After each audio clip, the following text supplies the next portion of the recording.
He's not talking about that here. So I think you're trying to see through his crying and say, there's more to it, Neil. And I'm telling you, it's bullshit. There's not more to it. He's a baby and we need to slap him.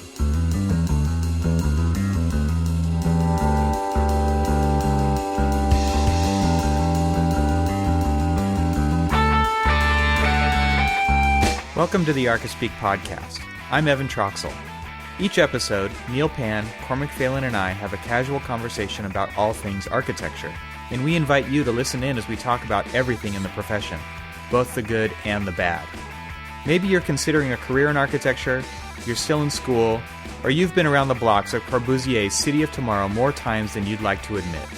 Join us in the studio as we stand around the water cooler and talk about why we love our chosen profession. It's time for some Archispeak.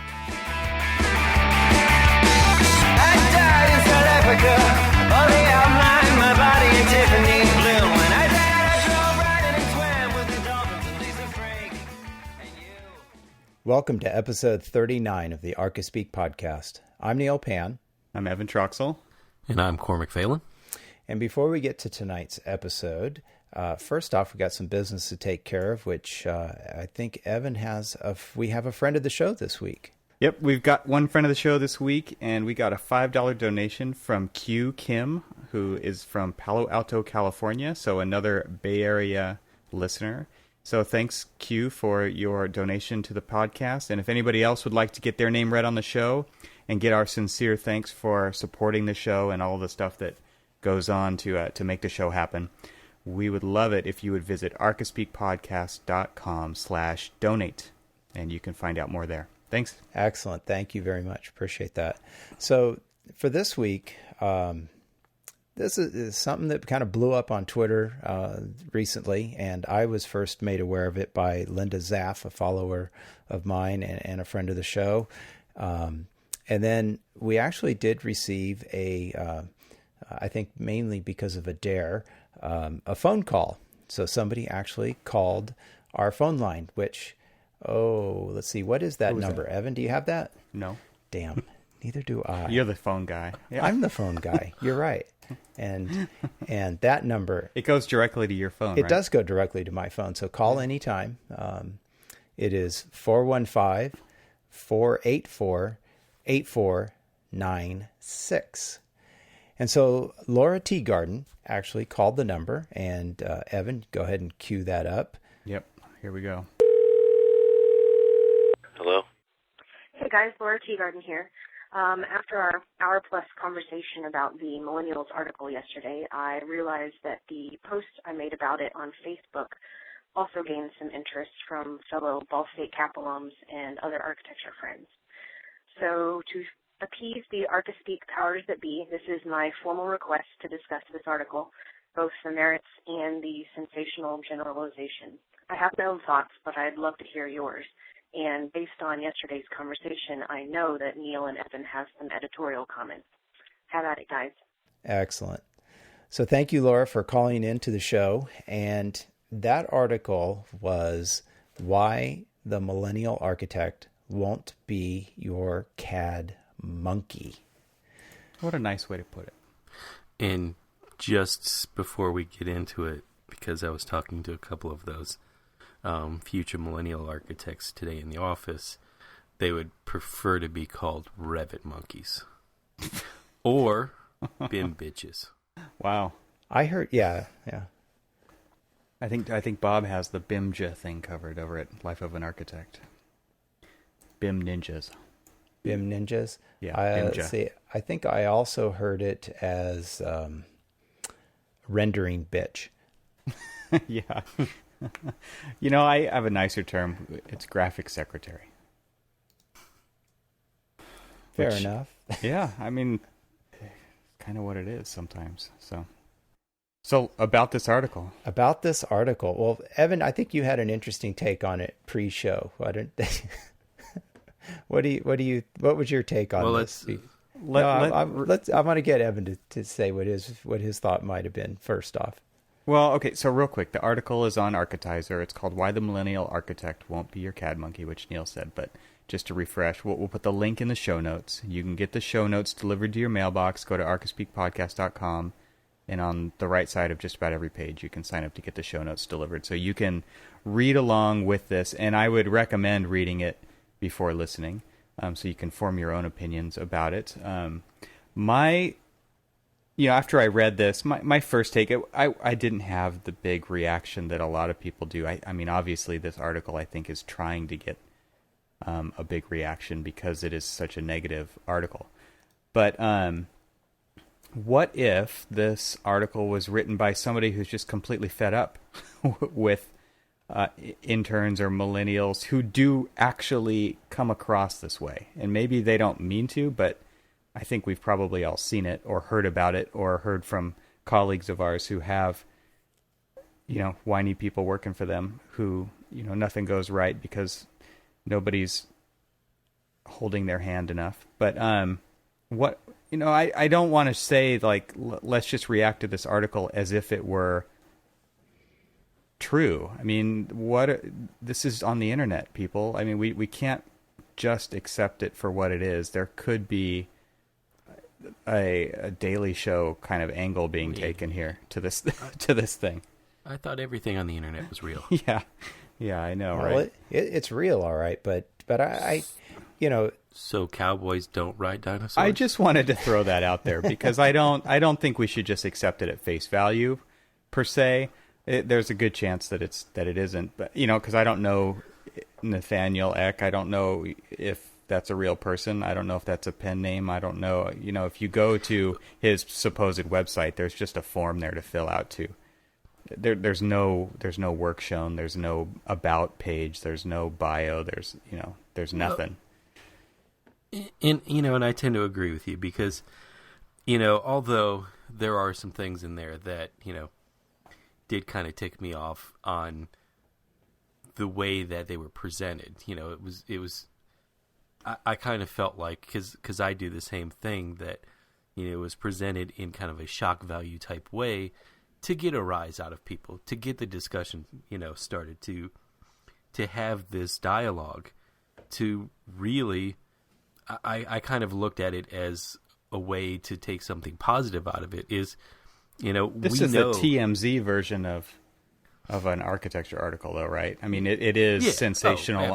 Hopefully, it's sensational on purpose to get people talking and having a discussion. But I mean, it's got 46,000 views on the website. As we say often on the show, I mean, there's a failing of the architectural educational system. And I shared this article with a couple of millennials in our office because I wanted to kind of get their take on it before we started, recording, because, I'm interested, we all are coming into this conversation as Gen Xers. So we know how we are, and we know how, we've kind of approached our whole thing. And we have very similar views as this guy does, on his generation as we have on our own generation. But, so I wanted to kind of get their take on, a couple of the ideas and notion. And as we were talking through all of this, one of the things that kind of came to light was it was almost that big lie that architecture school tells you, that you're going to, be the next architect. You're going to be, designing all the time and doing all of these things. And the thing about it is that they're just not being very genuine when they're explaining to you what you're going to be doing for your career. And when they get into the career, into the profession, and they're sitting down at their first job and stuff, they look at that, wait, whoa, this isn't what you promised. Yeah, exactly. It's like, I didn't sign up for this. I mean, it was like my reaction when I went into the Army. I'm like, whoa, this, you told me something completely different, and this ain't it. Mm-hmm. People are yelling at me, But I mean, it's, so it was interesting because it was almost like he was disillusioned at the reality of the profession. It's hard to say if it's disillusioned based on, being new to it, or if it's just they're just sick of all the crap, because there is a lot of crap. I mean, it doesn't necessarily need this type of a tone to state that there's a lot of crap that people have to deal with.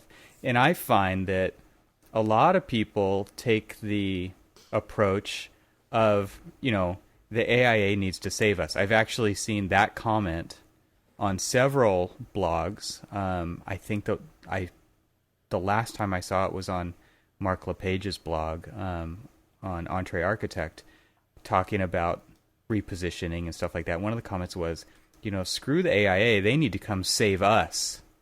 And I feel like, a lot of times people are taking the position of somebody needs to do this for me, whether it's move the profession forward, whether it's to pivot and look at it a different way or approach business a different way, or if the AIA needs to come in and help us out because they're not really doing much that I see, depending on how you're looking at it. I think a lot of times people take I'm just going to sit here and wait until something happens approach.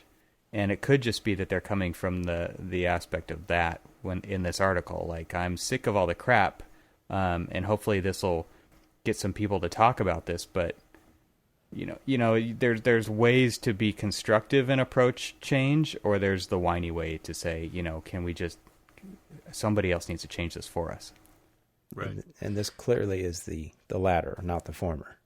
Well, it's hard to tell. I mean, there definitely some conviction in here, right? And there's things as part of that conviction that are things that we talk about on the show, that, we talk about with our friends in the profession, that other people in the profession talk about that aren't new. And so to frame it as if you're the only one who feels this way, and that the older generation or the current generation just doesn't get it. I mean, everybody went into this thinking that they were going to revolutionize architecture, in some way, form, or fashion. I doubt that, but I don't think everybody thinks on those terms. Well, I know that maybe not. That sounds ideal, though. But I mean, don't we all at least enter into it with some form of idealism? We definitely know people who have that type of an outlook. Yeah. Yeah. Lots of people. And, so I mean, there's a lot of things that are framed in the article that, that sound great, and I use this speech with all of our new hires that come work with me. The first thing that I tell them is that I am not going to make your career for you. You're going to make your career. You're going to be the one who frames what you want out of your career, what you do with your career, and what you gain knowledge-wise with your career. Absolutely. I'm just going to be a tool to help facilitate you learn how to put buildings together. But it's you who's going to make your career. So figure out what you want out of it and do it. And, and that's essentially, the idealism that I'm trying, the somewhat forceful way of imparting some kind of knowledge of idealism is like, look, you were told in architecture school that architecture was this way. You're going to get out into the profession, you're going to find that it's that way. Well, guess what? Now, what way do you want it to be? And that's what I mean, some of the things that I got from from Nathaniel's article was that, your way of doing it is not the way I want to do it. Yeah. I want to do it this way. Well, that's great. Everybody should take that stance when they're forming their ideas for their ideal career. Yeah, I agree. And I feel like this article is kind of the tortured artist view of it, where they're painting, like, even the second paragraph, it just says, past generations of architects merrily went about their careers, toiling away as interns while getting little to no pay doing monotonous low-level drone work. Here's an interesting painting by James Victori that I found, and it's just this neon orange text on top of some garage sale painting that he picked up. And it says, "You have no friends. You have no enemies. You only have teachers." And I think that that really applies to the sentiment in this article as kind of like a comeback to this viewpoint, right? It's like what you're saying, Cormac. You get to decide what your career's going to be. And there's a couple ways to look at it. It's happening to you, or you're making it happen and doing with it everything you can get out of it. And I feel like this is kind of, coming from the position of, or maybe just fed up with that first position. And Right. because there is a little bit of cheerleading going on here, right? They're saying here that the payoff's going to be worth it. The trials and tribulations of the tortured artist will one day yield a masterpiece, and that they would be richer for the experience. There does seem to be some kind of cheerleading going on, but really, when it comes down to it, the garbage in, garbage out, what you put in is what you're going to get out of it. Ask not what you can do for your country, but the other way around.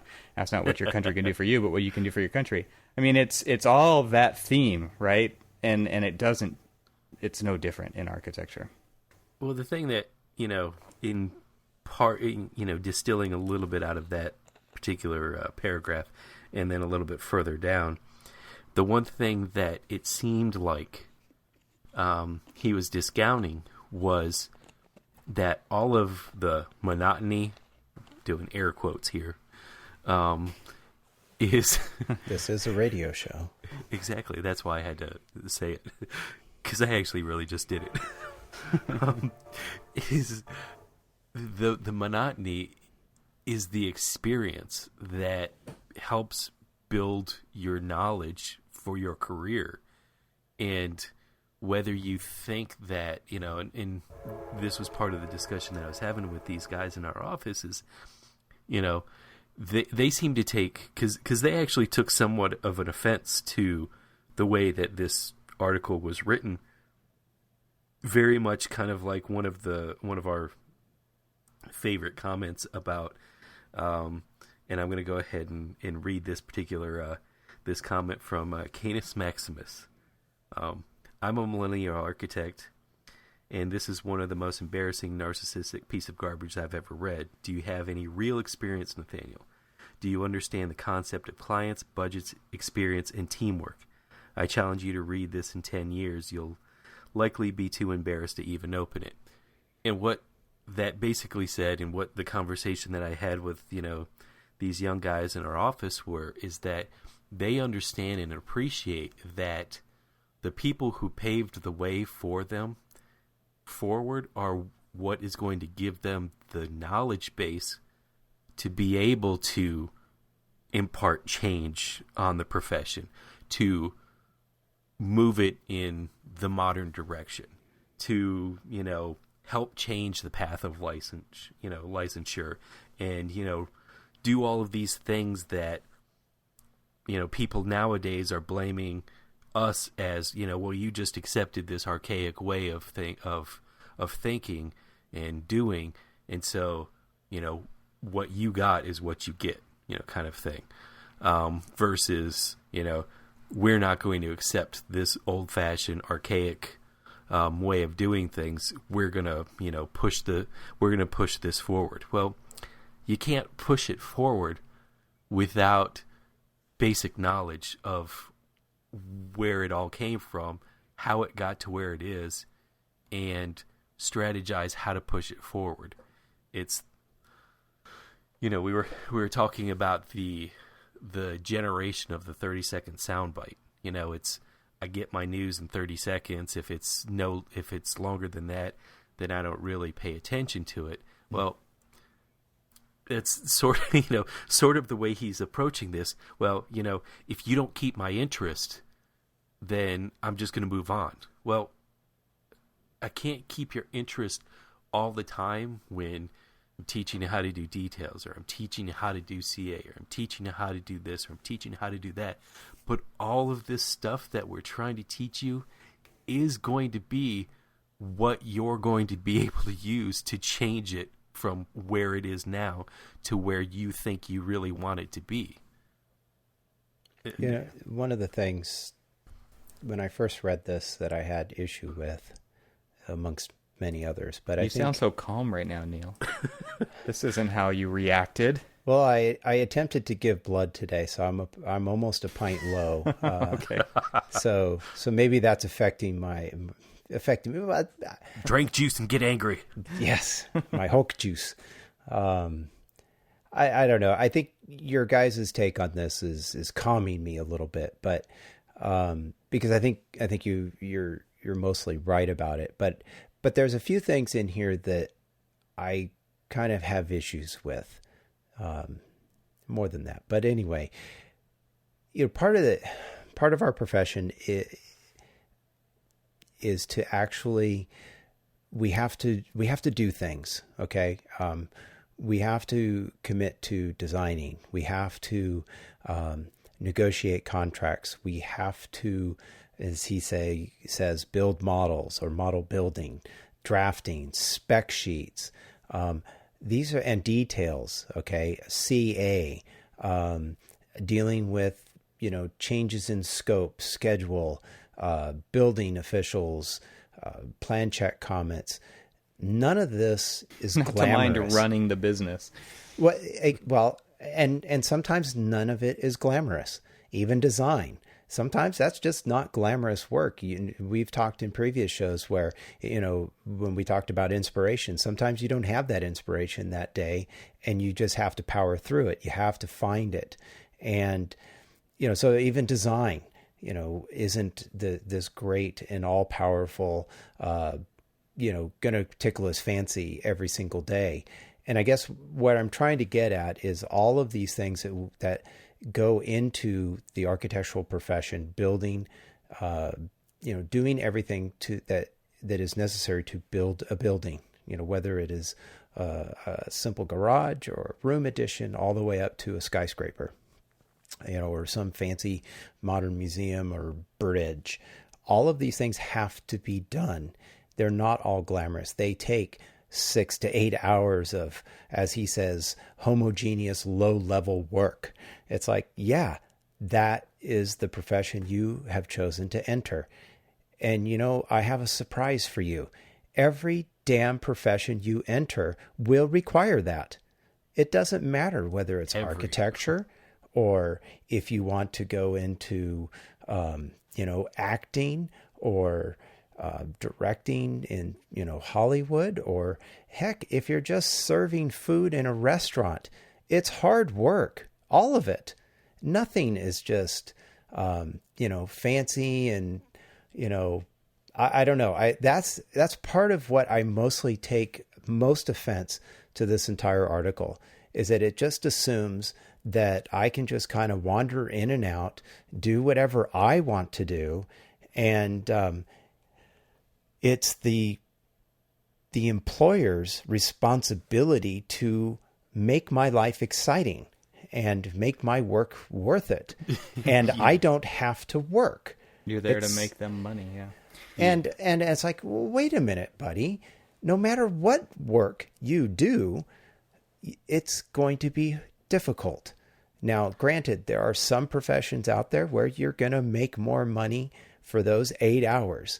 And if that to you, and this is part of the second part of what really annoys me about this, is that, you know, if you, he basically compares architecture to working for, or not necessarily the exact same thing, but he feels that, you know, creative and smart and innovative things are working for Apple and Google and Facebook and Tesla and SpaceX, as what he says here in his article. And the problem here is that those companies are not architectural companies.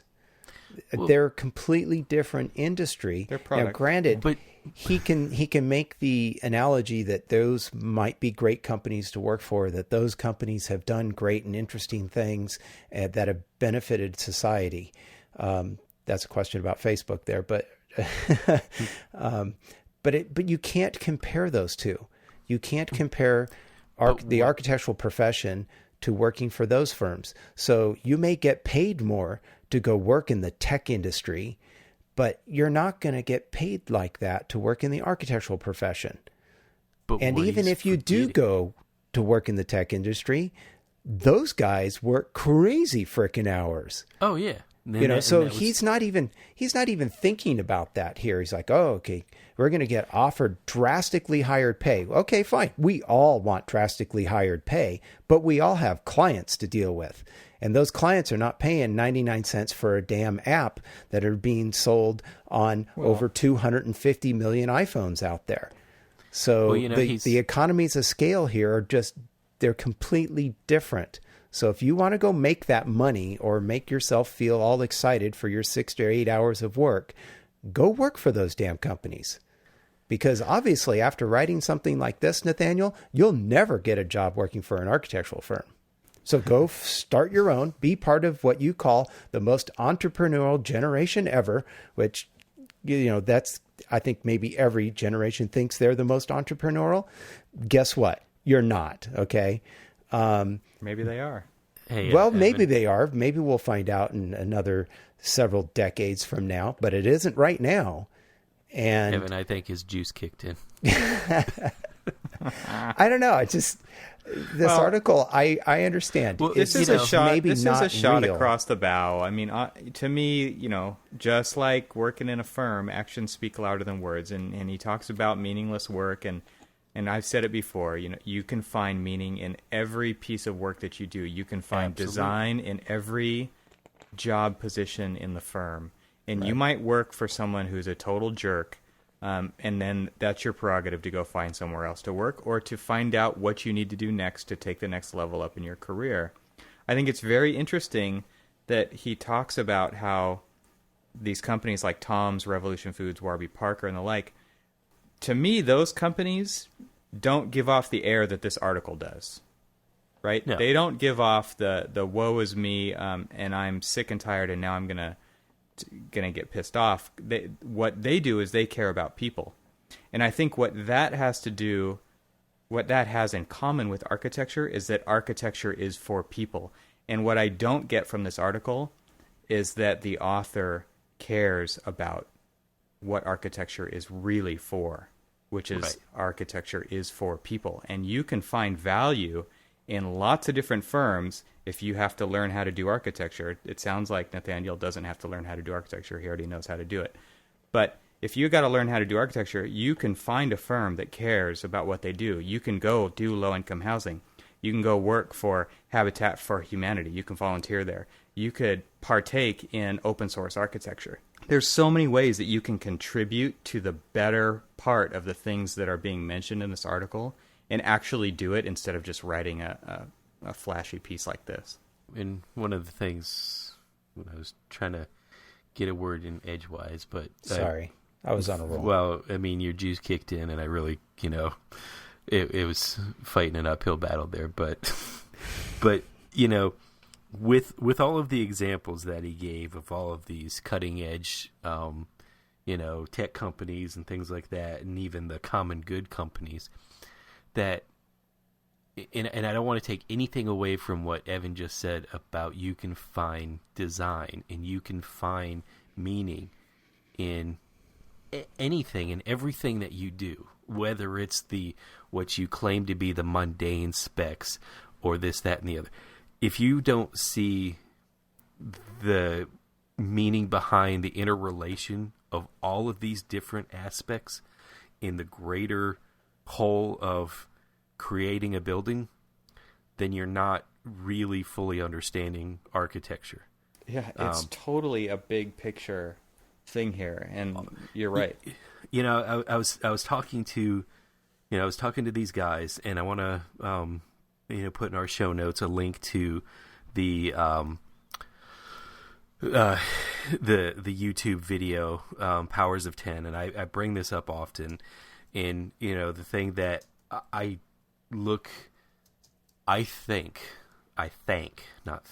thank my professors.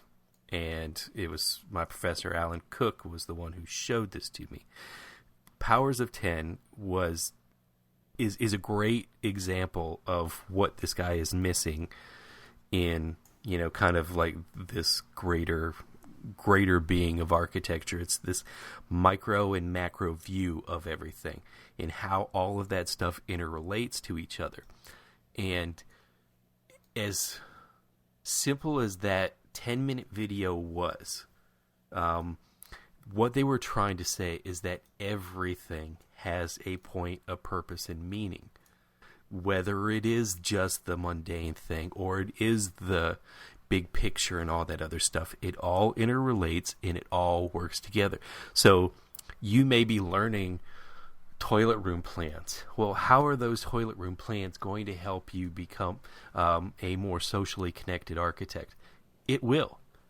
It's just you're missing that you're missing the vision of what that interconnected view is because it's not satisfying to you. It doesn't, fulfill some inner need that you have. Maybe he's impatient. Well, that's it, and that's where I was going with it. Is that, we're getting to a time in our society where there are a lot of people who are coming up in this world, and us all being parents, we see this in our own children, that they're, multitasking with so many different things, and they're doing so much stuff, but what's the first thing they usually say? I'm bored. Yeah. It's like, but you're doing this, you're doing that, you're doing this, you're doing that. I tell my kids, I don't accept that. Yeah. I was like, how That's can on you you. be bored when you're doing all of this stuff? So... No, you're lazy. Yeah, it's this, if you're looking for fulfillment, which is one of these things that, this guy keeps talking about is, you should give me fulfillment. Well, shit, I don't know how I'm going to be able to do that when you're so multitasked to the hilt that if you can't find anything fulfilling out of all of that, then you're geared to doing a bunch of meaningless, mundane things and never really gaining anything from it. So how can I help you? I mean, what is it that I'm going to be able to do for you? So I mean that's something that we'll never be able to answer because as like I said, as parents, I mean, we've got our kids that are kind of do all of this stuff, and then at the end of it, they're just they're on board. I mean, my son is literally, he's listening to music in his headphones. He's playing, on his DS. He's just kind of like pacing around in the room. And then he looks at me and he's like, I'm bored. How are you bored? You're doing 3 different things. How are you bored? So how are you unfulfilled? What can I do? Tell me what I can do to feed you. I think, yeah, it goes back to attention span. It goes back to being able to handle constant distractions or not, being in the moment versus not being in the moment. When I was teaching, it was very hard to keep a classroom full of people's attention because they're on their laptops. I mean, I was teaching digital design and they're on laptops. Well, guess what's not on the screen is what I'm teaching, right? They're on exactly Facebook, Instagram. It doesn't matter. There's this constant bombardment of stuff, and that's kind of what this sounds like a little bit too, right? I mean, one thing that I hope comes out of this article, obviously it seems like there is some, I'll call it energy. I don't know if it's really passion or not, but there's definitely energy here that should be more positive, but I hope that this person can sustain it because I think that more than anything is what our offices need is positive energy, positive passion. I mean, that's what, I don't know if everybody who's listening was watching Twitter this week, but a few of us participated in this thing called Architalks. If you search the hashtag Architalks, all one word, you can see some different articles, and it was different questions regarding a career in architecture, and one of them was, what's the one thing you look for in an employee? And my answer is passion. I mean, I get so much out of someone with a true passion for architecture, and I feel like it adds so much to the office. There's everybody has their own one-word answer to that, but that was mine, and because I feel like at least where I'm at right now, that is the one thing that I can really look at and get inspired by. And the more inspiration that's in an office, the better. I was just going to say that he points out that by 2025 that this generation will make up 75% of the workforce, and I hope that there's let's just hope that 75% of the workforce in the architectural profession by 2025 doesn't have this attitude, because actually, it's not going to be good. Because if you follow because this article's got several different links to several different other articles and stuff that kind of helped, I guess, reinforce some of the points that he was trying to make. And in one, it's talking about the millennials making up 75%. And then in another, it's the Generation Y making up the... in fact, actually, here's the thing. The Generation Y takes over the global workforce, who a little more than 10 years will comprise 75% of the workers worldwide. And that is, two slightly different generations. Millennials are not the Gen Ys. They're the gap between the millennial and us. They're that generation, and I guess they're the 90s kids, 80s kids, whatever. And they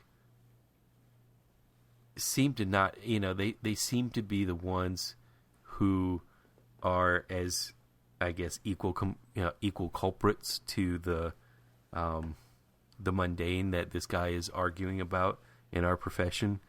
That, not mundane, whatever he was talking, whatever he was griping about, that he's arguing about. But anyway, sorry, I'm kind of losing my train of thought here, because I'm trying to read and talk at the same time. It doesn't work, does it? See, he's Gen X, man. He can't do multitask. Yeah, Gen X is... There's lots of science behind that. It's singular focused. I wouldn't take that as a negative. Well, actually, and that goes to some of the conversations that I was having earlier with these guys. Is they're like, well, if you look at us, we've got a phone in one hand and we're clicking on, we're doing this and we're doing that and stuff like that. I'm like, but the primary... And you're not doing any one of them very well. Yeah, I was going to say, but the primary focus here is that you're trying to... You're trying to get this building done right, detailed right, and all of that other stuff. But if you've got all of these side focuses going on, how do you know that you're going to be doing it right?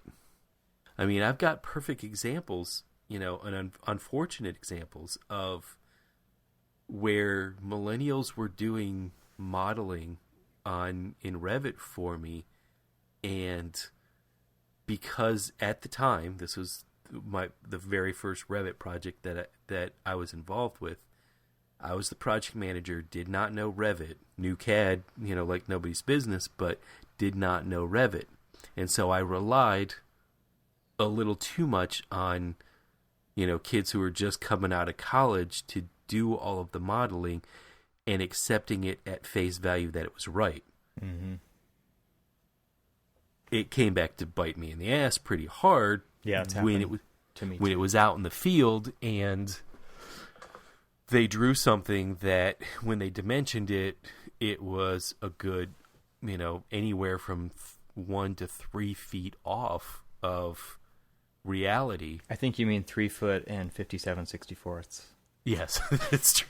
Yeah, and crazy, some crazy business like that. But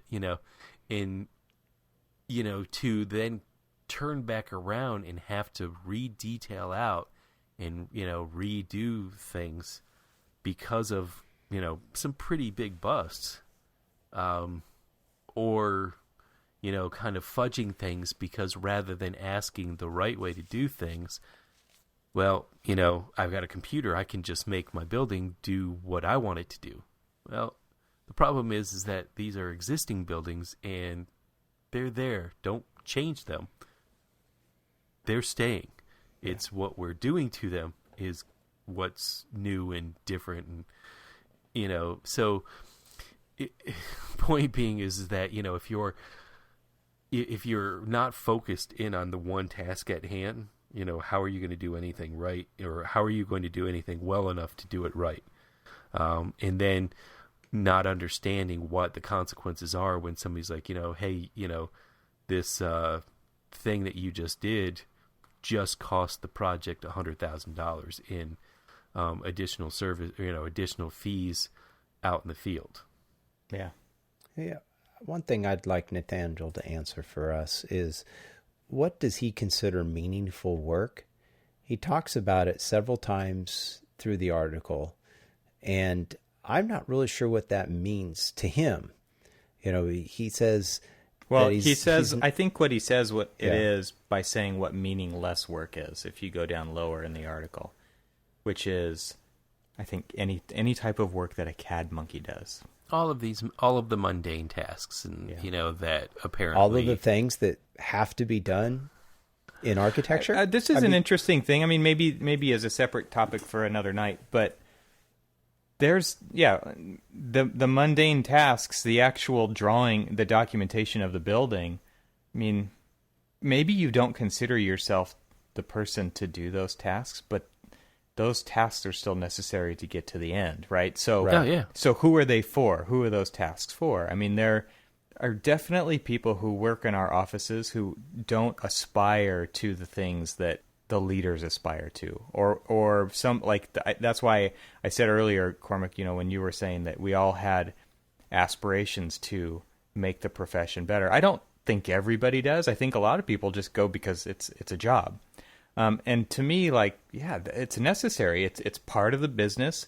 These are the people who enjoy doing that work. I mean, really, there are lots of people who enjoy doing that kind of work. They want to do the red lines. They want to clock in. They want to clock out. They want to go home. They want to forget about it. And so I think that's okay for some people. It's not okay for everybody. Oh, and he's making the blanket statement that basically that's not okay for everybody, and everybody should be wanting to do all this other stuff. I think it's impossible to write an article without generalizing. Fair enough. So I do think it's sensational. I said this in Twitter when we were originally talking about this too. I think there's a lot of sensational stuff in here, but I think generalizations come with the territory when you're writing an article like this. Well, you know, I mean, the people that, you know, since this is in a way my second career, Army being the first, though it wasn't really a career, it was a job. The people who changed the way things were done in the Army were the people who could master all of the different facets of any given job that they, you know, were tasked to do. Because it was lead by example, and there's, you know, no way to, I hate to use this, you know, this statement of, you know, winning the hearts and minds, but I mean, there's no way of changing and having everybody else who you want to inspire to make all of this change. There's no way of inspiring them without being able to prove to them that you can do what you're asking them to do. It's called credibility, and you can't just show up with credibility most of the time. And you can't get credibility by just, you know, blushing over the surface. I mean, we were talking about, and I had made mention of, you know, this 30-minute soundbite type mentality, and he makes reference, you know, in the article about, well, you know, rather than working an 8-hour job and being unfulfilled, I would like to just do a bunch of part-time jobs. Well, what that means is that, you know, you're willing to just get to kind of like scratch the surface of a job, you know, of a real job, and learn all of the intricacies of it to master it, to then change it, to, you know, bend it to your will. You're just going to get a bunch of little bits of information, which really means that you know a little bit, but you master nothing. Yeah. And how are you going to really change something if you don't really know how it works? Well, clearly he doesn't care. And in fact, it's his employer's fault that he doesn't care. No. That's what he says. He says, you'll be stuck with the $25,000 bill, and it's your fault. Really? Because you did not make my life enriched and fulfilled. Well, see, that's the thing. There's lots of me and my and demand. I think, well, okay, so take... Wait, take there's no I in architecture. Yeah. Okay. Take the other side, though. I mean, if you read between the lines here, I think there's a lot of people working in jobs who have lots of great ideas and try to put them out there on the line and get ignored. I mean, this happens all the time, right? So I can see where he's coming from. I mean, you get to a point in your career. I mean, what I see is people who are in their 50s and 60s get to a point in their career where they finally are in charge. It's not like they got to be in charge in their late 20s or 30s and possibly even their 40s.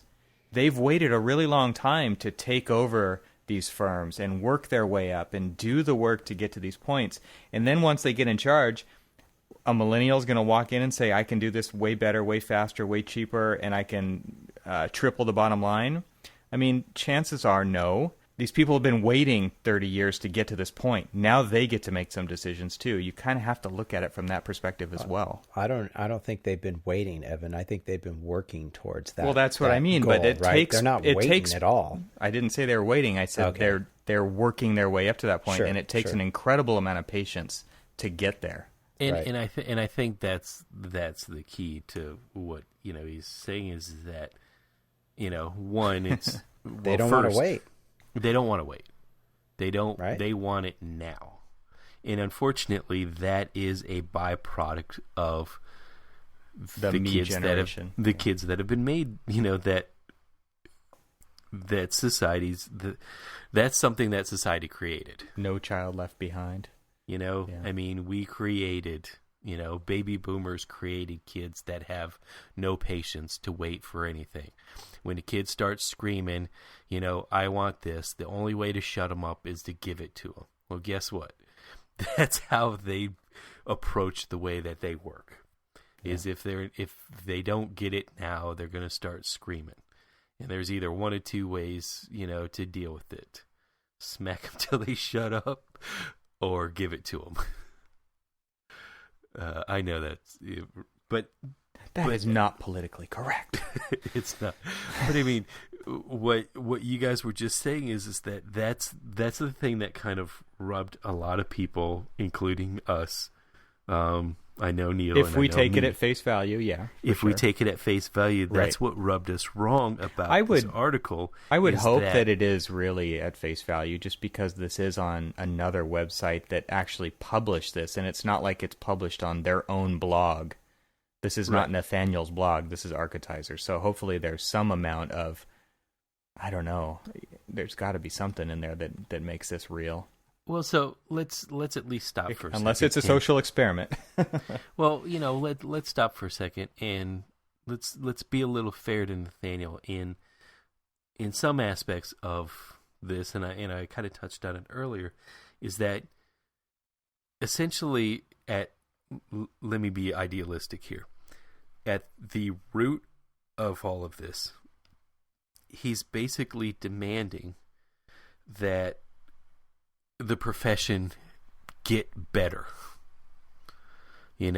become more, to stay relevant, it needs to move into the new millennium. And we say that all the time. We don't say it this particular way, but we do say that it needs to change. It needs to get better. It needs to listen to all of its members, like when we're talking about AIA, listening to all of its members, like the small businesses, and when we referenced big time small firm, we want everybody to be heard, because everybody can push the profession positively forward. And if we want to be, if we want to take something fair out of this from him, that's what he's asking for. That's what he's calling for. The problem is that the way that he's going about doing it is that work be damned, experience be damned, everything that, gives you that level of confidence to inspire people to follow you be damned, just give it to me because I'm screaming louder. See, I have to disagree with you, Cormac. I don't think he's asking for the profession to change, for the profession to get better. I don't see that here in this article. He wants everything for himself, and he wants it now. I don't see a call for a better profession in this article. I just don't see it. There's we demand, we this, we that. It's not like these things need to change for a better profession. He never talks about that. He just wants things for himself to be better. He wants the firms out there to make his day interesting and not boring, and give him 50 different tasks a day. And, he's willing to be available 24/7. And he wants, drastically higher pay, work task diversity. And if you give him all this, he is somehow going to triple our bottom line. I'm not sure how that's going to happen, but I don't see him crying out for anything in this article that says the profession needs to be better, or a lot of the things that we discuss on this show. And most recently in the last, not the last episode, but episode 37, where we talked with some friends from the AIA conference, talking about how do we improve the profession for all of us. He's not talking about that here. So I think you're trying to see through his crying and say, there's more to it, Neil. And I'm telling you, it's deeper bullshit. There's not more to it. No, I think he wraps it up in the end. He's a baby, and we need to slap him. He wraps it up in the end and like saying, watch out, because here we are. Before you know it, we're going to be taking over. It's not like let's work together to make this better. It's you better watch your back. That's right. Yeah. So, good luck to him. I hope this is a fake name, because Nathaniel, if this is your real name, you're an idiot. Yeah. You're an idiot. Yeah. Because you've basically insulted any and everyone you're ever going to talk to in this profession.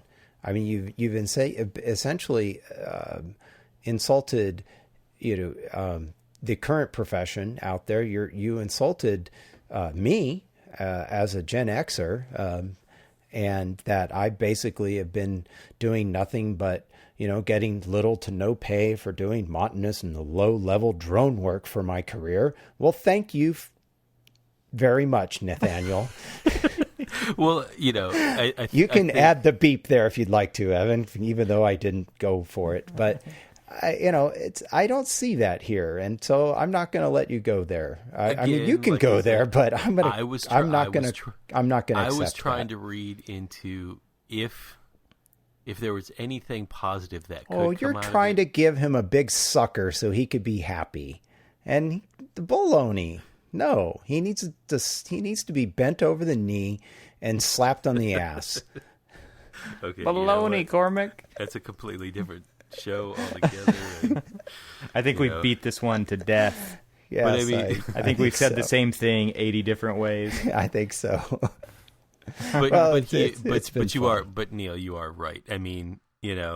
Essentially what he did was basically spit in the face of everybody who will be able to give him the tools. If he wants to take over this profession, fine. In fact, any project manager, any business owner or whatever, that's basically what they should always be doing, is preparing the next generation to take over this profession. But what he's done But is that's he's a selfless act as well, which isn't happening. For the well, most part. true. But I mean, I'm saying in the reality, I'm trying to Ideal. Again, back to the ideal. You and your ideals. Stop it, Again, Cormac. I Stop got it. into Just, this. No, I got it's into not this going to profession. happen. I'm one of those idealists who got into this profession thinking that architecture can change the world. All right, sue me. I apologize, but Where do I file my lawsuit? where this exactly, where this guy is failed is he's failed. He's because he's spit in the face of everybody else, saying that your experience and your knowledge and everything that you've done thus far means nothing to me, and there's nothing that you can do to teach me that I don't already know, so I don't need you for me to take over and change this profession. This guy needs to have kids immediately. That's what I think. Well, does. I just hope that his proclamation that he is the most entrepreneurial generation ever really helps him because he's going to need it. And back to my idealism, I really hope it's true. Yeah. I really hope that, because right now, we do need it. We absolutely need, what I would actually like to see from this guy is a little bit of, humbled reality that, he can at least understand that he's going to need to work as a team.